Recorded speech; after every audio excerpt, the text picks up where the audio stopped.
এই ছবি কিংবা ভিডিও অনেকেই আপনারা দেখেছেন, যার ভিতরে বিন্দু পরিমাণ মনুষ্যত্ব রয়েছে।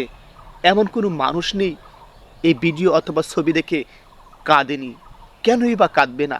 নিরীহ ফিলিস্তিনি ভাই ও বোনদের উপরে যে বোমা নিক্ষেপ করেছে, সেই বোমার আঘাতে মানুষ আকাশের উপরে উঠে গেছে। কত নিষ্ঠুর, নির্দয় হলে এ কাজ করতে পারে?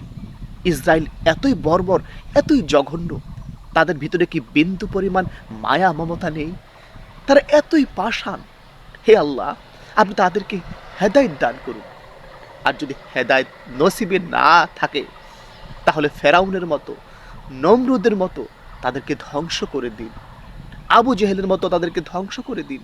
আল্লাহ, আমরা বড় অসহায়, আমাদের ইচ্ছে আছে, শক্তি নেই, সামর্থ্য নেই। আল্লাহ, আপনি পারেন ইসরায়েলের মতো অসভ্য জাতিকে, ইসরায়েলের মতো নগণ্য জাতিকে আপনি দামাতে, কারণ আপনার উপর তারা আর খবরদারি করতে পারবে না। প্রিয় ভাই বোন, আসুন না আমরা ফিলিস্তিনি ভাই বোনদের জন্য দোয়া করি, যার যা সমর্থন রয়েছে সে বিষয়ে কাজ করি। প্রিয় ভাই বোন, আসুন না আমরা ফিলিস্তিনি ভাই বোনদের জন্য দোয়া করি এবং ফেসবুকে এর প্রতিবাদ করি।